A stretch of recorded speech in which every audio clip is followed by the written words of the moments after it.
All right, and we're back. It's gonna be the final part of the expansion, and then we'll kill Diablo. I looked at the footage just now. I still don't know what the fuck happened with the bug. It just somehow killed me instantly. It's not even like, oh, Seth, you're just bad, making excuses. I watched the footage back right before I got back here. I just dropped dead. I seriously have no idea what the hell happened. I seriously have got no idea. I watched it back like 3 times. I think that the game just fucked up. I don't think that that was legit. I really don't. Unfortunately, what's also not fun, I think I sold the gold amulet, now that I realize it. It's not a big deal. I mean, it's great. It's not fun, but, you know, shit happens, I guess. Shit happens real bad. I don't know what happened with that last thing, dude. Let's get rid of the staff. So, Scroll of Apocalypse, I need 117. We're getting close, dude. We're there, dude. So what does Adria have that I might want? Book of Warp. TP. I can't even cast that. Fuck. Yeah, teleport's pretty high up there. You're not gonna learn it as most characters. 6 grand for 2 TP? I don't really think that's worth it, honestly. Warp, by the way, is just takes you to the stairs. It's good if you want to just get straight to an area. This is more like late game grinding if you really want to do it. I'm not really interested in that in this character, honestly. Yeah. I mean, it's not bad, but you can get it if you really want to. I personally don't want to, so...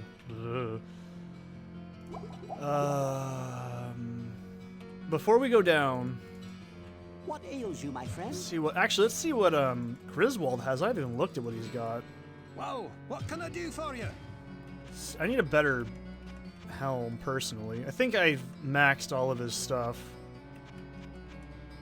Yeah, I don't think Griswold's shop's gonna restock at all. I think he's done for the game. I guess we can check Wirt, see what he's got. Probably nothing good, but fuck it. It's always worth checking. There might be something great. Psst, over here. 57 HP? Compared to 50. Psst, over here. Yeah. That's fucking cool. I'm not gonna say no to that. You might be like, Seth, what a terrible purchase. I do this every time I go to that little crevice. Your character can't walk through that. I don't know why I do it every single fucking time. It's like the people that go in like the west side of fucking Lumbridge when they walk in. It's just, no, what are you doing? Why are you doing that? Why you gotta be fucking weird? Whoa, what don't can get I it. do for you? God, I hate when that happens. Anyways. So we have 60 grand. Let's go ahead what can I do and for you? repair. This bow is really fucking cool. Like, I can't stress enough. 1 to 14 base damage, fire arrow, 1 to 6. That's pretty solid. It could have better mods on it, but as it is, it's just pretty good. Unless an enemy's, you know, resistant to fire, then, well, fuck, but doesn't matter. What ails you, my friend? I kind of want to buy... You know, I'm going to do this really quickly. I'm going to do it on camera so I don't feel like an idiot. So we're going to go hit low battery on my phone. We're going to go type in Diablo 1 Rogue Stats. Max is... dexterity. I already know this. Get out of here. 70 magic? I can only get a handful more then, so I guess it's worth it. It's pretty low. That doesn't feel very good. I don't think I can really... I don't care about strength as much, personally. I don't have gear that really needs it, so I'm not as bothered. 70, I'm pretty sure is what it said. Yeah, we're not going to hit max until we level up. I could reload the game, technically, and do this again, but it's not really worth it. So we have 3 more points till we max our magic, and then the rest is going to come from gear. We probably are not going to be able to cast Apocalypse, and even if I could, it's not... I'm probably going to be able to use like 1 cast of it, and it's not really worth it. What can I do for you? So, not a big deal.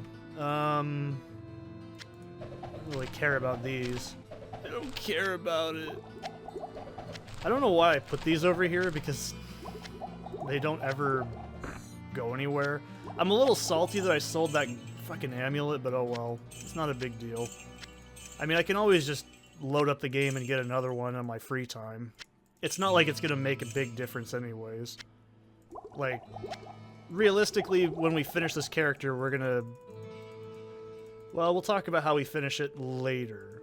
But this is where the shit gets a little bit difficult. This is what I'm gonna describe this as, okay? This is actually harder than the Hell layers. It was designed to be harder than Hell, so literally. But the best loot in the game. And if you're a sorcerer, the best loot in general. So I haven't personally done this in a long time. Probably like 4 years. I usually don't like to play through, like, the Crypt. I usually just kill Diablo and say, ah, good enough.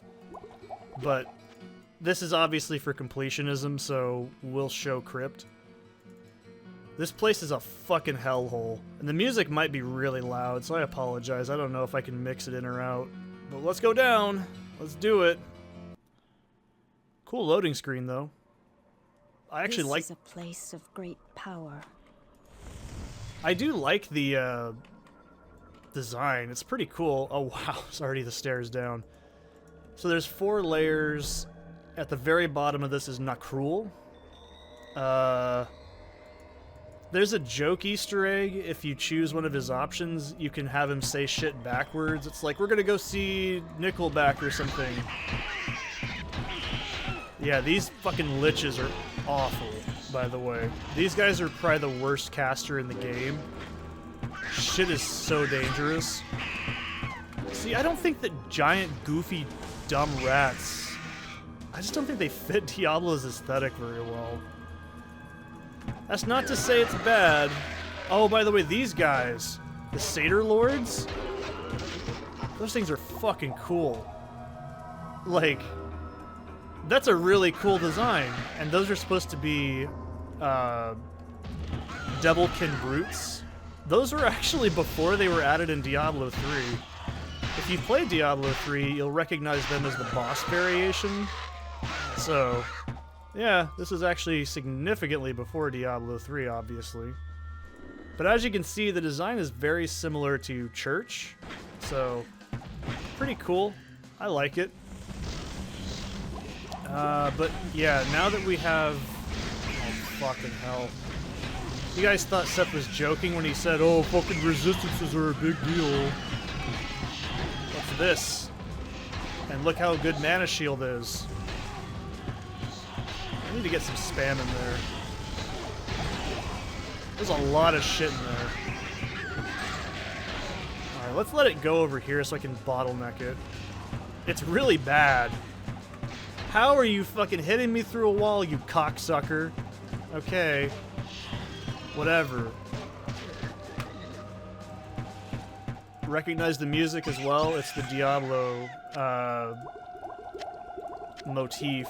You've heard it throughout the entire series, by the way. Which is really cool. I actually think the music's fine. I just think the enemy design's a little lackluster in the Hive. Other than that, this is a great area. Like, this is probably... okay, barring this ugly-looking fucking reject of an enemy, this is actually pretty good dungeoneering. It's reminiscent of what you've done in the entire game. There's unique items. Those pots actually can splash lava on you and deal damage. They're upgraded versions of enemies you've seen. You know, I think this is pretty solid. They sound satisfying when they die. They just don't have good hit animations. Like, those animations are cool. Like when the liches die. I think it's fine. And the loot's scaled up to hell difficulty, so it's fine. Other than these goofy-ass tomb rats, it's actually really good. Devilkin are also immune to fire, by the way. I don't think the Satyr Lords are immune to fire, but I could be wrong. I don't know what they're immune to. I don't think this has text, does it? I have tried spells, threats, abjuration, and bargaining with this foul creature. To no avail. My methods of enslaving lesser demons seem to have no effect on this fearsome beast. He's also talking about Nakruel. Yeah, you see, I personally think this is great. This is like hell variation difficulty and scaling with, ooh, Elixir of Magic, cool. With upgraded enemies based on enemies you've already seen in the game. This is how you make an area, like, and you ramp the stakes up. Because we've seen educators and all that, right? Well, in one area. You know what these guys look like to me? They look like the zombies from Zombies Ate My Neighbors. The only one that sees that. So, yeah, we have 68 magic. We have only 2 more magic points we can distribute. And then the rest of our magic is going to be coming from gear. If you buy an elixir of magic right now, if I had 70 magic and I drank it, it wouldn't do shit. You waste 5,000 gold. I'm sure there's some people that are like, oh, that's cheaty that you can buy your stats. Well, you have to wait till the end of the game to even be allowed to touch it. And then you also have to remember, 5,000 gold is a lot of dollars in this game. It's not a cheap item. So, it's one of those things I'm like, yeah, you'd never be allowed to do that in a new Diablo game. You'd be able to cheese this so hard, but I personally think it's fine. For this being an early iteration of, like, a late game stat gold dump, that's fine. Especially since characters will always end the same. So I'm pretty much indifferent to it. I don't have any negative opinions on it as an addition. I think it's fine. I've seen so many people on, like, Reddit be like, it's fucking terrible. This expansion ruins Diablo. I don't really think so. I think this is actually pretty good. All the additions were great. I haven't done the extra quests before, though, so let me try and do my best to explain it. Sierra worked on the project. We've already been over this, right? So, Sierra worked on the project, but Blizzard had final say. They were extremely hostile towards the Sierra people because they're like, fuck you, dude, you didn't make our game, you can't do it. And so they basically forced them to take characters that they had planned, like the Bard and the Barbarian, out of the game. Because they were like, it just doesn't fit with our game, take it out. And so, oh, I didn't even know these were down here, look, big boobies. They were like, fine, we'll take it out, and then they just kept it in a text file, which was intentional. It was intentionally left in there, and Blizzard just never knew about it until they realized years later, oh shit, they actually did put this in the game without our consent. And so, you know, it's shitty, but at the same time, I think that's the smartest thing you could do in the 90s. Like, you know, I give Blizzard in the early days, their products were fucking incredible. I'm not trying to, you know, sound like that guy, because I'm not a Blizzard fanboy. I never really have been. But, you know, let me just stress. They made World of fucking Warcraft, okay? I know that doesn't sound like a big deal, because it's such an obvious part of pop culture now. But they made fucking World of Warcraft. They made one of the first RTS games of all time. Okay, there was Command and Conquer and Dune 2. Not Doom, Dune. Like Spice Must Flow Dune. That was it. They made probably the third. You can say, oh, well, what about SimCity? Oh, by the way, Torn Note. This is part of a... We'll talk about it when we get there. I can't... Again, like, this game, we've seen this game before, right? We've seen Diablo before. Okay, what's RuneScape? What's Path of Exile? What's Grim Dawn? What's Path of Exile 2? Fucking Torchlight. There's like Borderlands, alright? Destiny. All these games are because this game we're playing right here. Blizzard fucking made that. That's not something that's small. That's a big fucking deal. Think about StarCraft. StarCraft is one of the most recognizable RTS games in the genre. It's a fucking competitive sport on par with like football in not North Korea, because there's no fun allowed, in South Korea. For fuck's sake, it invented the esport genre into a massive, multi-billion-dollar thing. Think of fucking Dota. Defense of the Ancients was a mod for Warcraft 3, for fuck's sake, dude. What game do you think that came from? Warcraft 3. Oh yeah, Blizzard made Warcraft 3. Can I just say, even though I think their company and their business practices are fuck awful, their games are fantastic. I didn't like Overwatch personally, but it's still a solid game. Like, consider what I'm doing right now. I'm shooting the mans. I'm the goth shooty lady, and I kill the mans. Okay? This concept is so basic, but it sells like fucking hotcakes because it's addictive gameplay-wise. There's so many loops in the Diablo franchise that keep you addicted. Like, I play RuneScape. Why do I like RuneScape? Because I like Diablo. Why do I like Diablo? Because I like RuneScape. Like, does it not track well nowadays? Because we all know that, like, Blizzard was kind of a shitty company and did, like, a lot of really dodgy things. Of course. But are their games still innovative and fucking big? Oh, yeah. Do you know how much money, like, World of Warcraft prints a minute? Probably more than I can ever make in my entire lifetime. So, I don't usually like to say that money is a metric of success, but innovation and joy and, you know, groundbreaking and making simple to learn, hard to master, addictive gameplay loops, that's the Blizzard house style right there. Like, and to knock it out of the park so hard with Diablo 1 and then slam dunk it into, you know, success and, like, perfection in Diablo 2. There's a reason why people like me go, Diablo 3 is a terrible game. It's a fun game to play. It's awful as a Diablo game. I can always say that. It's fine. It looks fine. It plays slick. You know, it's impressive looking. I don't really care about graphics, but it looks nice. I just can never stress enough. It's like Konami. Is Konami a trash company for what they did to Hideo Kojima? I don't really care. I think Hideo Kojima is extremely overrated as a person, but his products are great. His company, anything he puts his name on is usually pretty good, and I don't like to do that, but it's true. So, alright, let's talk about this. Whoa, why does it say 0 gold?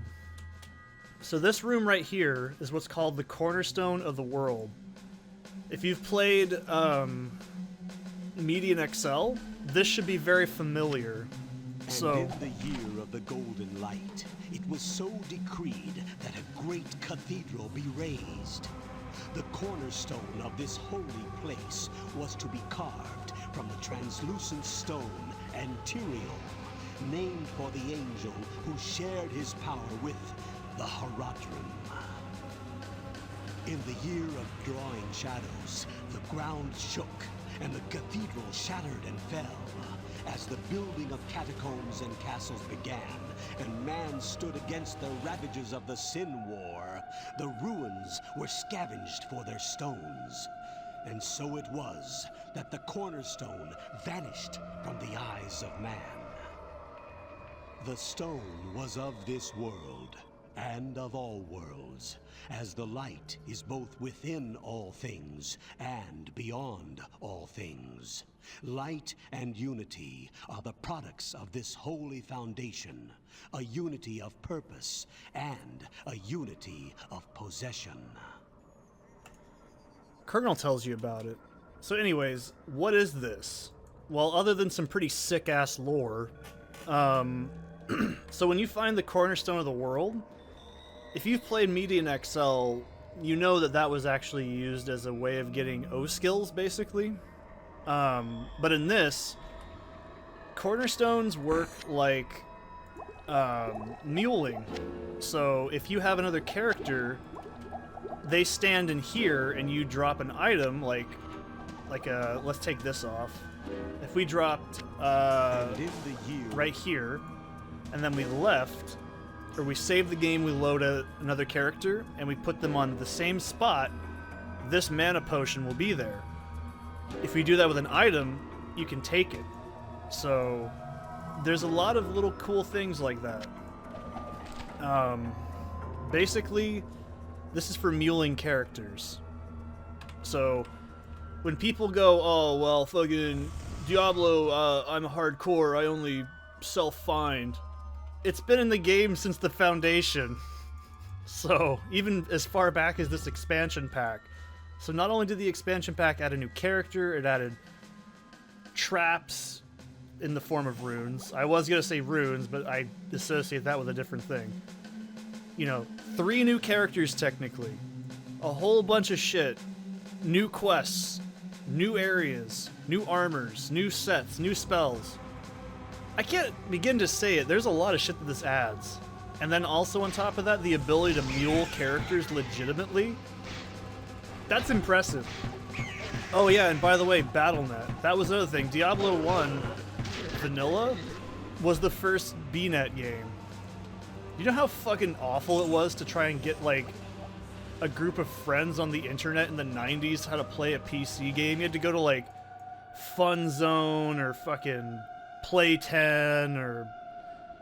You had to do a lot of shit, right? You either did LAN Party, and that's a pain in the ass. I'm not going to say it's fun. You know, you did a lot of little concessions to make basically multiplayer a thing. With BNet, you just signed in, you said, hey, how's it going, Billy? You want to play some Diablo? And he said, yes, sure thing, man. And then you fucking slapped it in your fucking thing and you went. That's something we take for granted in every game now. I'm sure if another game came along and did it, it wouldn't be as impressive.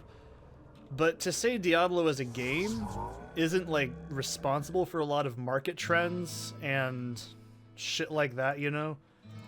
That's insane. It's a huge, important part of PC gaming. I can't cast that here. So when people go, oh, why is it such a big deal that Diablo Immortal... I mean, it's a piece of shit.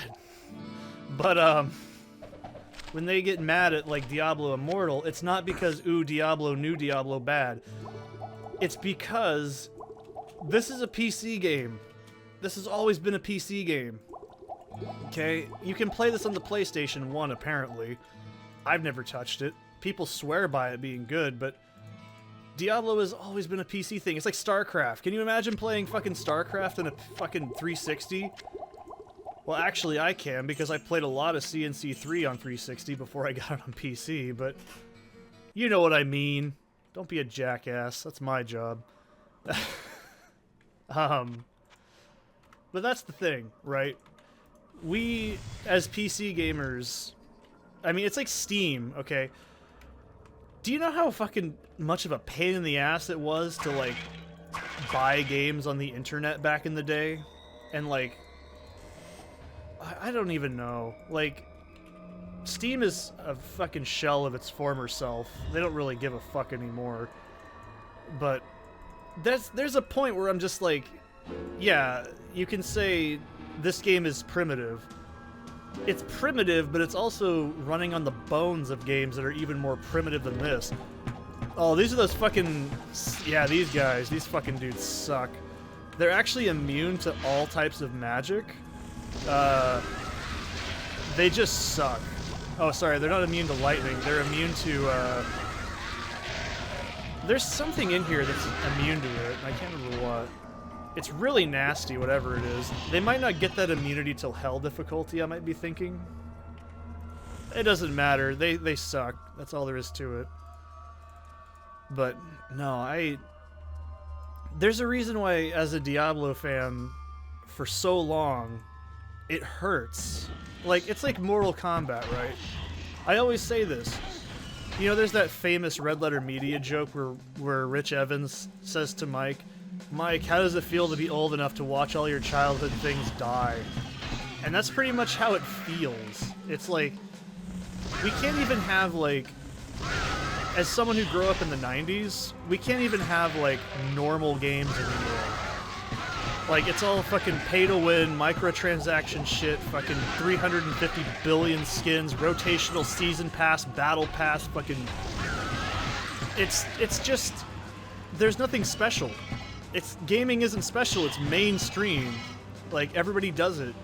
You know, you go on Amazon, you can click on Gamer Streamer Bundle Pack. You can buy and become your own streamer. It's like... Dude, you weren't even fucking around during the time when Justin TV was brand new and, like, speedrunning was all people did on Twitch. Okay? You don't even know unless you were born in the 90s or early 2000s. You just don't know that. Oh boy, this is where shit gets criminal. Like, this is why I say, as someone entrenched in metal culture, holy shit. As someone into metal culture, if it all became mainstream, that would just lose the appeal.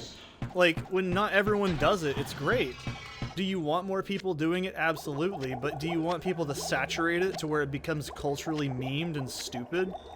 No. When people go, "Oh, Diablo, that's that mobile game." No. You want to say, "No, dude, it's the fucking best RPG series ever. It's gritty and edgy and grim and It's like Warhammer, but manlier." Actually, no, Warhammer's the most manly fucking thing on the planet. I don't play Warhammer. My other family members play Warhammer. There's some more lore. My home is slowly becoming corrupted by the vileness of this unwanted prisoner. The crypts are full of shadows that move just beyond the corners of my vision. The faint scrabble of claws dances at the edges of my hearing. They are searching, I think, for this journal. No, Raiden, a node, not a nerd. I can't do Colonel's voice. That's the only, like, voice in Metal Gear Solid, by the way, I can't replicate. I can do Solid Snake pretty well. It's not very hard to do. Look at that. That is damn good. Maybe we can do that on the inside. Snake, do you think that love can blossom on the battlefield? I'm done. We're done. But yeah, it's like, okay. When I think of Diablo, it is 100% a PC game. Like, I don't think it's bad when things become cross-platform. I actually prefer multi-platforming. And here's why. From a business perspective, that's a smart fucking idea, right? Like, you're not gonna lose money by cross-platforming.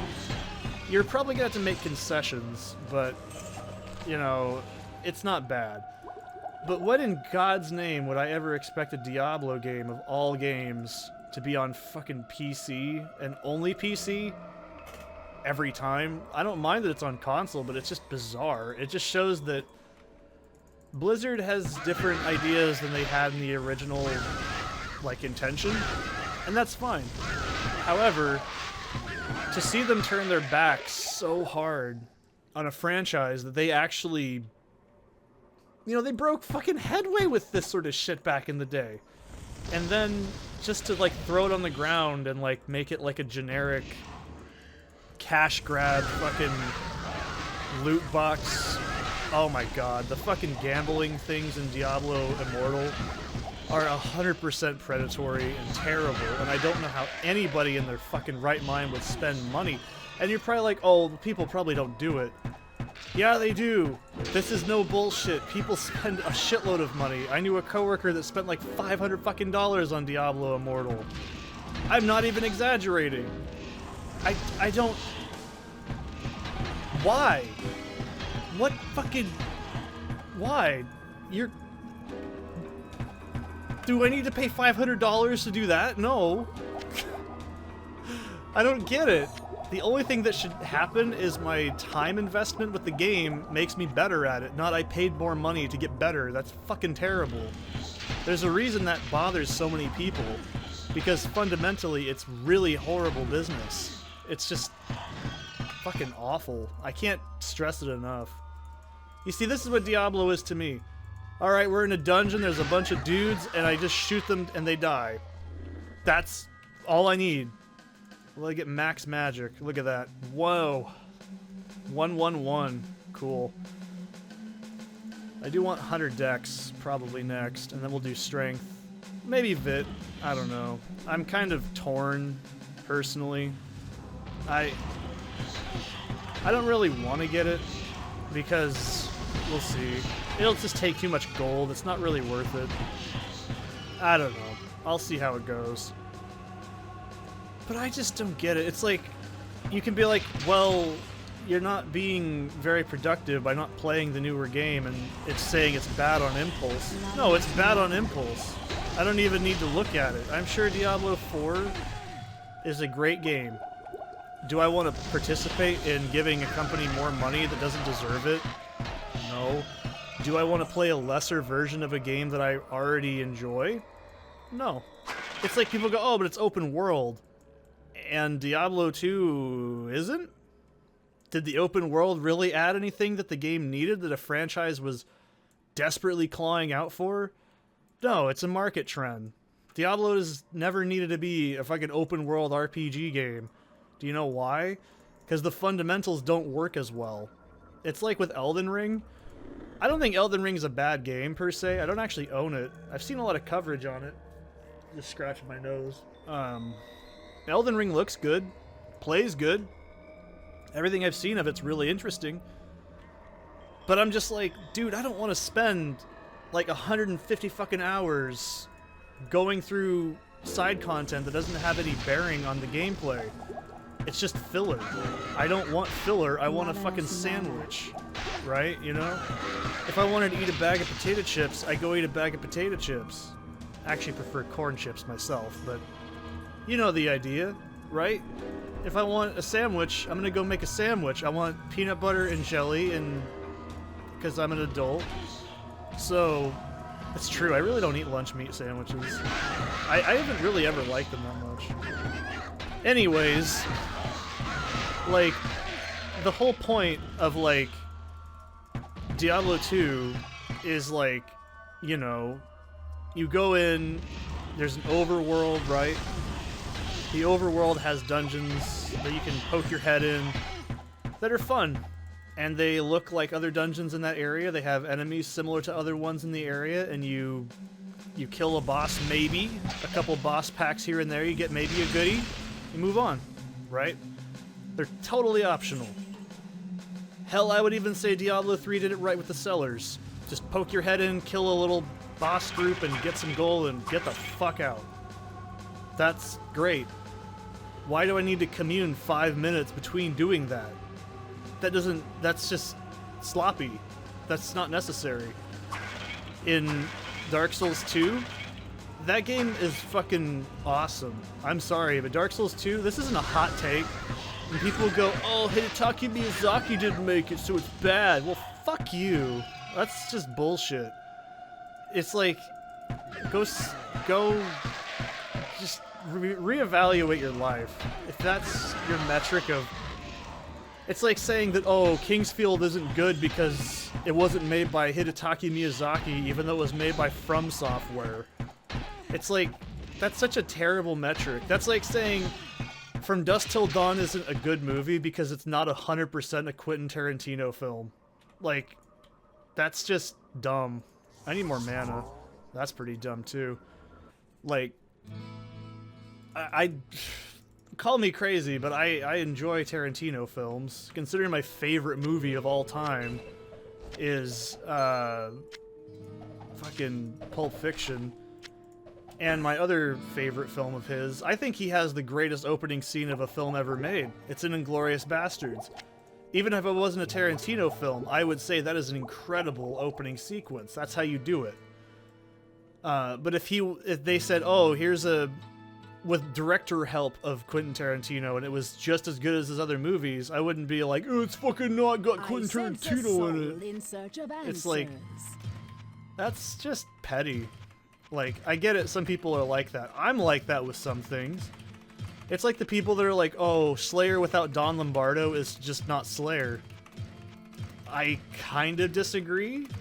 I think Slayer is fine without Don Lombardo. I think he's a fantastic drummer. He certainly brings a lot of the energy to early Slayer. I don't remember the other drummer's name. They had like one other different drummer for a while. But, I don't know. I think Slayer's fine without Don Lombardo. Do I think that... I mean, yeah, Kerry King's no longer with us, I think, right? No, it's not Kerry King. I can't remember who passed away recently. I'm not as huge into Slayer as you might think. But, it's like... That's my point. Is it still the band, right? Is Korn not Korn because... Ray Luzier is their drummer and not fucking David Silveira, the programmer from Kingsfield. Do I personally think David Silveira is a better drummer? Yeah, I think David Silveira is a better drummer and he adds a lot of creativity to early Korn. But do I think the guest drummer they had before they hired Ray was a fantastic fit to Korn? No, I don't. He was too good for them, and I think it really is kind of awkward. Like, if you've ever heard Untitled 1, you're like, wow, this is really crazy complex drumming for Korn.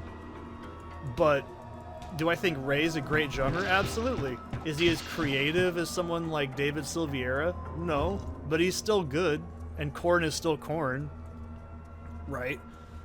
Do I think Ryan Martini should replace Fieldy? Maybe. But no. It's like, okay, is Metallica... I'm trying to make it as basic, easy baby brain metal as people can get. Is Metallica without Lars Ulrich? Yeah, I think so. I would personally say it's fine. Because Metallica, in my mind, is Kirk Hammett and James Hetfield. Anybody else is just secondary. And someone could be like, oh, that means you don't like Jason Newsted.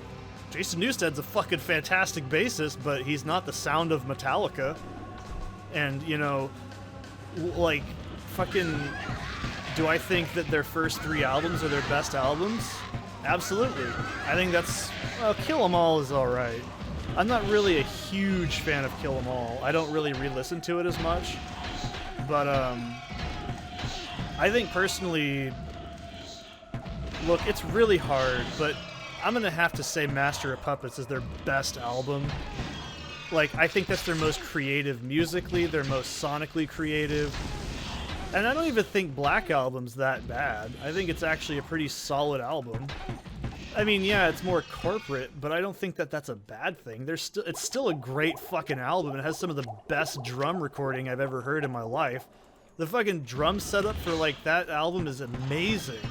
The only album I think that comes really damn close to, like, the perfect drumming sound is probably, Les Exorcisto by White Zombie. That is the fucking best drumming ever recorded by human beings.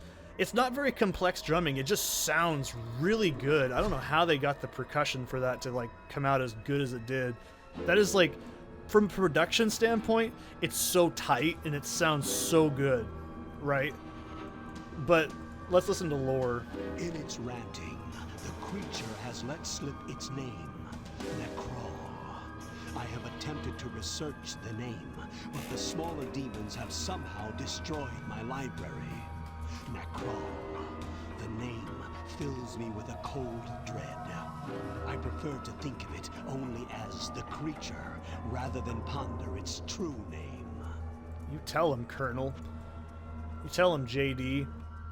But that's my point, like, it's still Metallica. Metallica is James and Kirk. I'm sorry, that's just what it is to me, personally.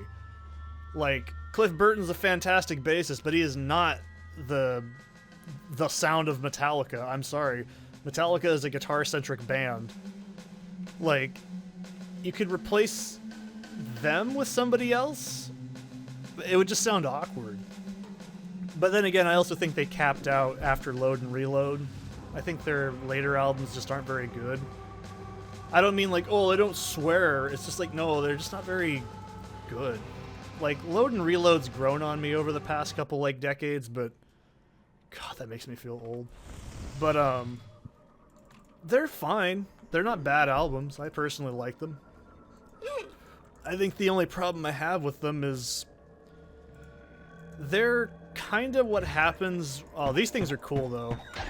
I like how they're kind of fucking gross. I like these things. Oh, God, that thing just slapped the fuck out of me. Wow. Probably not a good idea to get that close to these. I don't know how much damage they do. They do a lot. But for me personally, I'm just like, you know, if Metallica retired tomorrow, I think the world would be fine. I don't think it's gonna stop anything. Like, I'm a huge fucking Rob Zombie fan.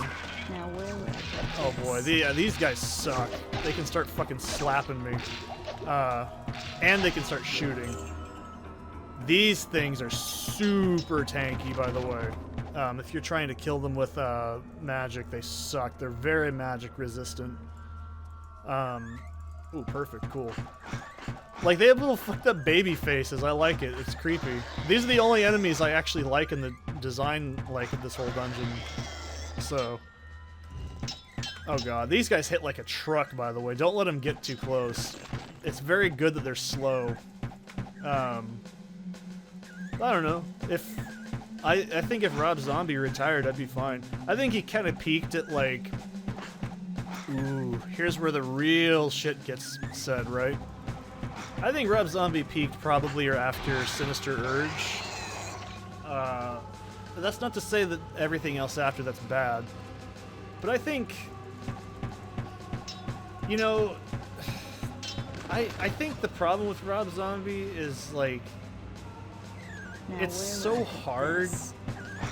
to, like, criticize his work because he is a very average musician himself, but his creative design is very fucking solid, right?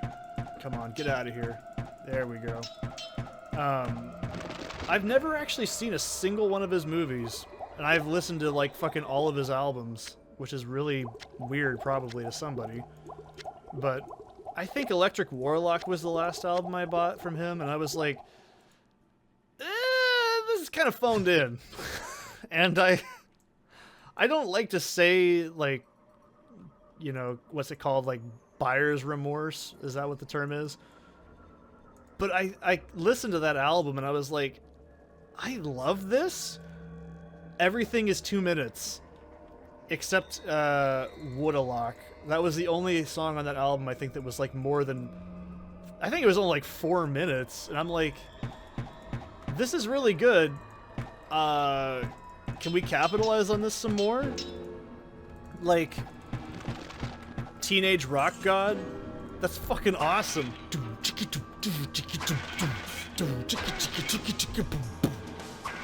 Like...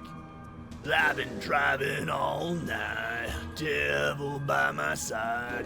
It sounded like very classic, early, you know, Educated Horses era, but also with the early, fuck, what's it called? I actually know the name of the album, and it's really bothering me. It's Rob Zombie's first solo album. And then you had songs like, fucking...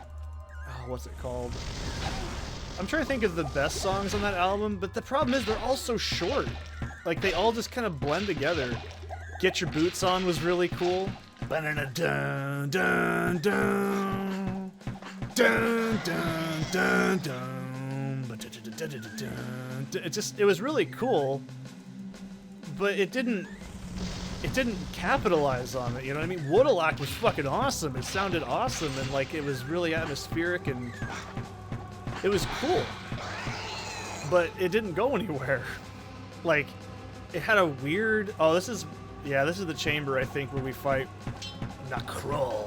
I called him Nakrul, my mistake. No, this isn't it. It's the next floor. I'm dumb. It just looks like that. Oh, God.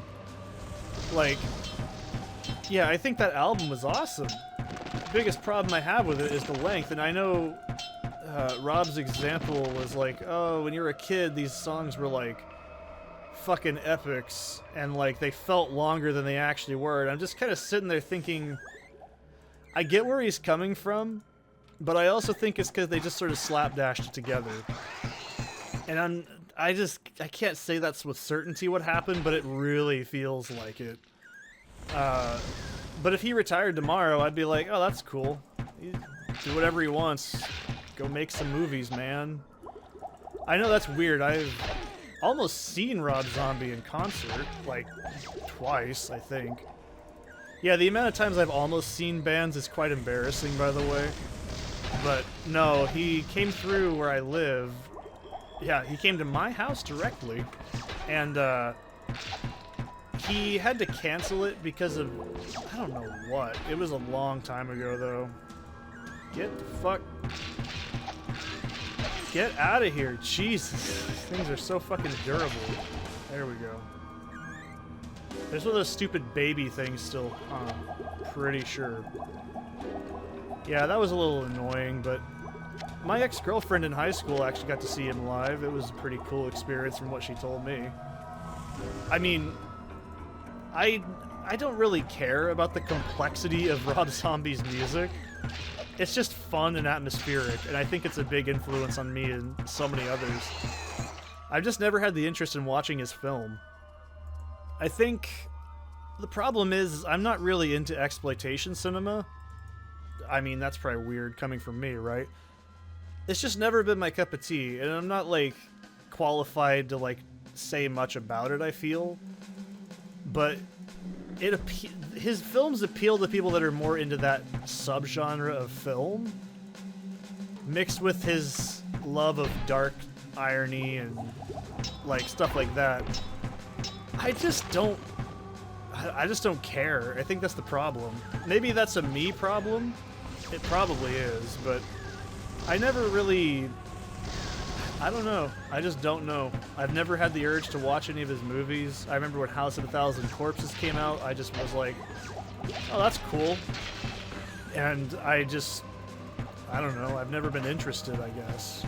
Like, from what I've seen of it, I'm like, okay, this is interesting, I guess. You know, like, I get where they're coming from. It's cool to watch Dwight from The Office get turned into a fish man. But other than that, I've never really had the urge to watch it. I know that it's a pretty... I think House of a Thousand Corpses is his most recognizable movie, from what I can understand. I think he also did a remake of, was it Halloween? Yeah. Yeah, he did a remake of Halloween, that's right. I think he just called it Michael Myers, right? Something really lame like that. But I also know that Rob Zombie is influenced by a lot of other, like, things that make his music. Like, a lot of his music is based on, like, old 70s and 80s, like, blaxploitation, exploitation, stuff like that. Like, this is the end of your rotten life, you motherfucking dope. It's from, like, not Jackie Brown, but the movie that influenced Jackie Brown. It's a pretty important blaxploitation film. It's when she shoots the drug dealer. Pretty sure after she tries to pretend to seduce him. That's my point. Like, it's cool when you know all that, but for someone like me who's just I don't know. I never grew up with that culture. It's just foreign to me, and I'm not really interested in it as a concept anyways, so it doesn't really appeal.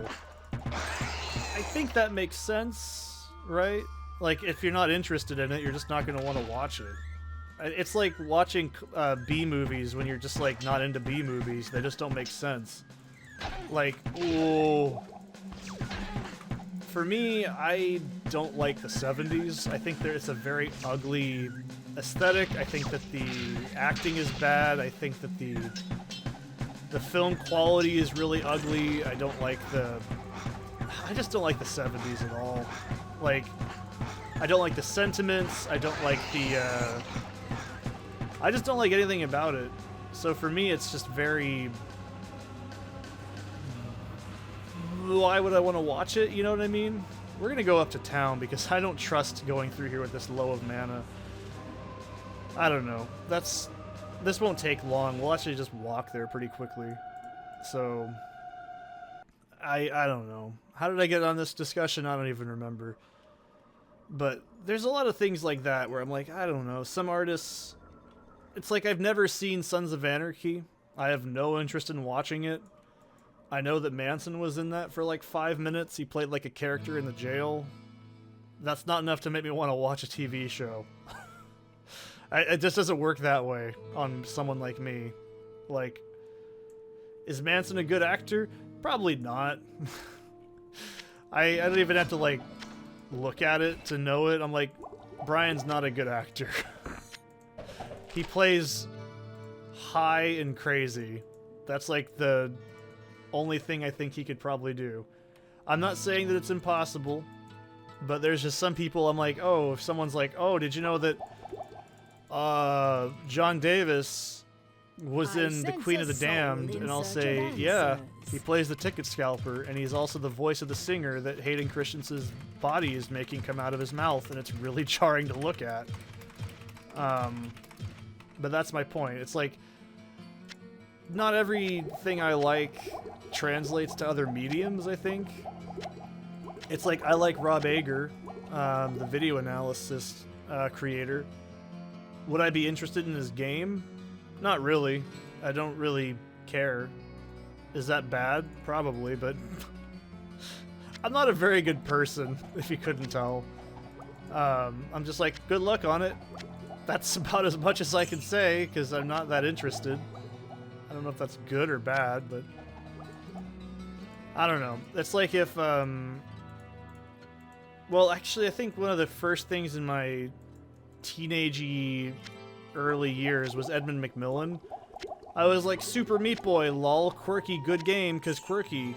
And I just bought a lot of Edmund McMillan's games.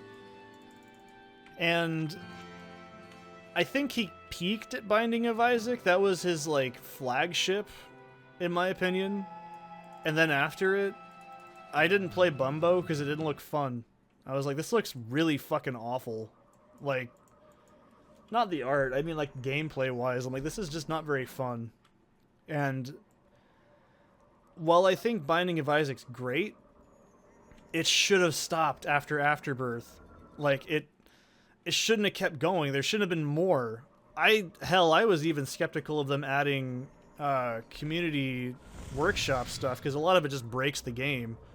It's like... And then that got added in. I don't really like when people curate stuff and they put it in, because you ultimately get a lot of problems with that. Like, some people get butthurt, it creates drama between other people.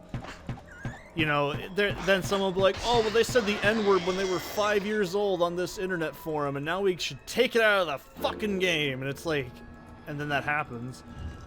And then people go, it should have been the game, my achievements are all invalidated now. Like, that kind of shit, right? It's just one of those things I don't understand. It's why I'm like, mods should just be mods, and they shouldn't ever be incorporated into the game unless they are officially made by the developers, if that makes sense. Because the moment you engage in that sort of parasocial behavior, in my opinion, it just never ends well. Like, if there's anything I've learned in my entire time on the internet, is I don't do group projects. I've done it before in the past. I'm not trying to talk shit it's just true. I don't work well with other people, not because I swear at them and call them fat idiots, but it's because I'm just an independent person. I'd rather do all the work myself. I'm a perfectionist by nature. I would rather take responsibility for my own fuck-ups and my own things. I don't want to be beholden to other people and their time and their schedule conflicting with mine and whatever. You know, it's why I don't do it. You can't pay me enough money to want to collaborate. You can't pay me enough money to want to do something. You know, there's nothing that doesn't work on me. Because the moment you don't take someone's advice or you don't do a thing that they want you to do, then you're suddenly the bad guy, right? Because you're going back on what you said, and then the community idea of, oh no, this person didn't do this one thing. It's like with Minecraft. Everyone's like, Jeb, Jeb, Jeb, Jeb, Jeb, and I'm like, yeah, but Marcus Pearson technically created Minecraft, and then removing him from the credits doesn't fucking matter what his terrible dog shit views on things are.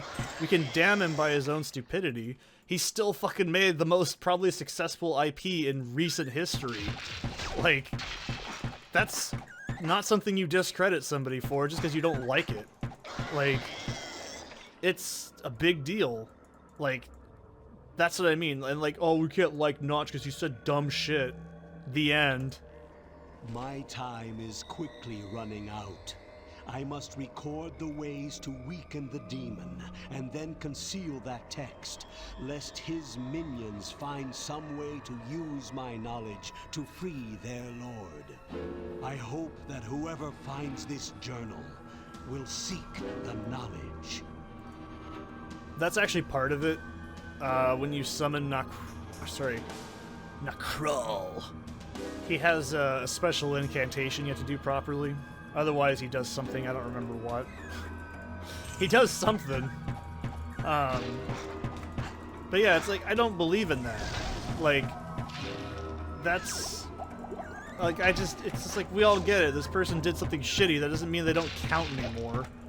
Like, we can just say, lol, they're stupid, silly gooses now, and poke fun at them. Because look at this fat idiot from Sweden wearing a fucking, like, fedora thinking he's cool. Like, we can all do that, right? But if it wasn't for that dude, you wouldn't have, like, 3/4 of the fucking YouTubers on YouTube, by the way. You wouldn't have even had the options of, like, monetization, probably, because people realize how much fucking money and advertising Minecraft generated. So, you can hate someone and something all you want, but it doesn't discredit what they did. And that's why I don't like curated content. Because when the community chooses something, and as soon as something comes out that they don't like, as in like the 1% of dumb vocal idiots will say, I don't like Billy Willy.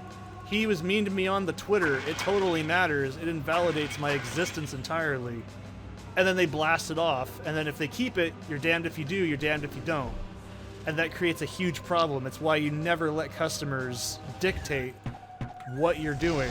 You should always just do stuff because you want to do it and you enjoy it. You should never fucking let that kind of fucking engagement happen. Granted, when it works, it's great. But the few and far between instances of that happening really kind of proves it to me that it doesn't work very well. Like, look at Unturned. People freak the fuck out over, like, the creator of that game.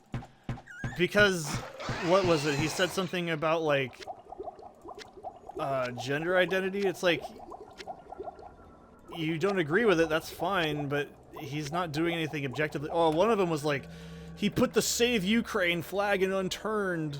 It's like, yeah, that's really dumb. Why would you do that? It's just like saying, well, do you care about the environment? Well, if not, you're a bad person, so you better do it. It's like, that doesn't mean anything. It's pandering. It's like in the beginning of Tomb Raider, one of the newer ones, where they started out by saying, this game was created by a diverse amount of people and Black Lives Matter. It's like, okay, great. Did you really need to put that in the game? Was this really necessary? Like, this has nothing to do with the game itself. Like, that's my point. Keep that shit out of the game. It's not because we don't want none of that dirty, damn liberal shit. It's because it's just like, no, it doesn't. It just feels out of place and weird. It's like if right now, like right here, there popped up an ad that said "Save Ukraine," and then it just stayed there and then just disappeared. Right? That'd be fucking weird. You'd be like, why is that there? Like, it just feels out of place. And then 20 years from now, people would go, huh? Like, this is the biggest problem I have. It's like all these things people do like that, they don't have any concept of this isn't gonna age well. I always joke like that doesn't mean anything because everything ages poorly. But see my begotten analysis video on that exact concept. But it's true. Nothing ages gracefully. It's just a time capsule of when it was made. When people look back on older YouTube videos, they're gonna go, what the fuck was honey? And then they're gonna look at the history and go, how the fuck did this get allowed? Look at all these videos that promoted VPNs and like fucking ad blockers, and then YouTube went and said fucking don't do that. Wow, this aged really poorly.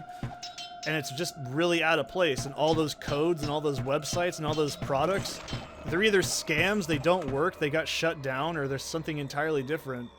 So it looks really weird because all modern YouTube is meant to just cycle straight up to down. It doesn't have any permanence. Unless you're someone like me, who, I don't know, if you're watching this in a playlist that I've made, because hopefully Seth remembered to add it to a playlist because he's a fat idiot. You know, it's like, did I put like 500 ads for like Adam and Eve to buy dildos so I can make money? No. Do you guys know why I don't put ads on my videos? Because I don't need to. I don't want to. I already take money from Patreon and I feel bad. I don't give anything extra and I feel horrible, but it's also because I'm like, well, if you support my other creative works, that's just a little tiny bit of extra change and I appreciate it. Helps with cat stuff. And like, I already have a full-time job. I'm fine with that. I enjoy doing this as a hobby and making other people happy. When you watch this playlist to go to sleep or something, and you want to like have me on as second screen content while you're doing something, nothing is more inappropriate than someone suddenly reading out a very poorly scripted like ad for like NordVPN Raid Shadow Legends Honey, Adam and Eve vibrators, but I can't say the word vibrator in my video, otherwise it won't make any money. Like, when you're doing that, I'm not a fucking idiot, by the way. I know that advertising is how most YouTubers make their money. I obviously support that. But isn't it kind of funky that we, like, support creators by ads, but YouTube Premium, which I use, gets rid of ads for you, so you don't see ads anyways, so what's the point? And before that, I had ad blocker on all the time, and I was like, well, fuck you then. I don't care. It's like, that's the biggest problem. You can't give a bajillion people, I think it's what, 1,000 views is about $5 nowadays on AdSense. Is that really worth it? No. And is that video going to be relevant in 20 years from now? Probably not. Like, do I watch content that's like long form? Absolutely. I watch all sorts of shit. I watch Bob Gimlin, I watch Man Alone, I watch Joshima's, I watch Nufi Bonga, I watch older Let's Play series like Star, I watch... Because all those things have replayability. That's my point. They're designed to be consumed, but they're also designed in a different manner. Like, it's just... Things these days don't have that kind of permanence. Will this video age well? Probably. I think that's... I mean, not in the great sense. I'm talking like... Does this content feel aged? That's what I'm trying to get. Other than maybe the modern events I talk about, you know, there's... The game doesn't... This doesn't feel like new, you know what I mean? This feels like what... And that's the vibe I try to give you guys with Let's Plays, is I try to remember that vibe of when I used to watch Let's Plays in 2010 to 2012. And that feeling of... You could just turn it on and it's background noise and look at it and be like, oh, wow, that's cool. Like, that's the kind of LP I like to do, obviously. And it's like, for me personally, I think that format worked so well. And it still works well. It's fucking timeless. You know, one of my most... I don't mean to sound like, oh, you're on the inside now, but real trouble now, mister. You know, it's like one of my most successful series of all time on this channel in terms of views, pound per pound, is fucking Minecraft. And why? I don't get it. Is it because Minecraft's popular? I just wanted to play Minecraft, and I just said, fuck it. And that kind of nostalgia for a lot of people is comforting. I go back and listen to old Ethos Lab videos. I'm talking like beta, even like alpha day Minecraft, right? Like, because it's so fucking relaxing. It's so simple. You're not having shit shoved down your throat. You're not having like rapid fire stupid editing. It's just a dude playing a game, like, and you're watching it. It's why I don't really like Twitch, because you have like 500 people or something on like a really popular channel just saying a bunch of bullshit, and you don't feel like you're connected to the person you're watching. Like, yeah, I've stopped by King Condor a few times on my vacation last year and was like, hey, how's it going? Like, and talked about cars, because I was just curious what Australian cars were like. And do I feel like I connected with another person? No, I just asked a question and got an answer. If you ask me a question and I answer it, it's because, I don't know, that's just what I can do. Most comments I respond to are usually on my lunch break at work. So, like, for everyone who doesn't know, I live in Oregon, so I take my lunch around like 2:30. So around 2:30 in the afternoon, every day, I check my YouTube account and respond to comments, and I don't... Another one that's really popular is my Daggerfall series. I'm not trying to promote my own shit, and even if I did, you shouldn't be shocked. Like, my Daggerfall series was surprisingly popular, and I think it's actually one of my best series I've ever made. Because I'm very knowledgeable in the game, I had a lot of fun playing it, and it's one of my top games of all time. So it was really fun, and it was brand new. Like, the Unity engine build was just finished at that point too. I'd been looking at that for a long time, and it was so fucking cool to see it finally done. Like, that's awesome. I love that Let's Play. It's one of my favorites. I explained every single thing in the game, I think. Like, I'm pretty sure there's not much I didn't do in that game. And I finished the main quest. I didn't fucking do anything weird. I did all the stuff I could. And I think that playlist is actually more rewatchable than most content on, like, I don't know, like a streamer's channel or something. I don't know. I'm not talking shit on streamers either. I just don't... I think there's a big divide. Like, okay, a good example is I make long-form content, like, in batches, right? I'm working on my TCM video that's been in perpetual fucking beta forever, but anyways, I do that for fun, because I also like to remind people, oh yeah, so that's actually a writer. Oops. Like, I sense a soul I think that's in search of a good thing to answers. remember, is I'm totally a writer and analyst. I don't play video games like a profession. I do it when I'm bored. Usually the only games I'm playing are for YouTube. Most games I play is fucking RuneScape. That's about it. So, I feel like Seth plays all the video games all the time. I've been playing RuneScape and Unturned. Like, that's it. Unturned, I've done every single player map except for Russia. Like, I'm talking all the way to the end. Like, endgame items. Like, horde beacons and shit. Do I find it fun? Yeah, it's kind of fun. It's like Minecraft, but not really. It's not great, but it's whatever. But yeah, that's my point. I think it's just one of those things, you know. I enjoy, like, making stuff that makes me feel happy as a person to create. Like, I fucking love Diablo 1. That's why I'm playing it. Duh. Speaking of that, I'm going to take a pee break, and we'll do Necrol in a minute. See you then. Here's a steak knife. Go kill yourself on your lawn.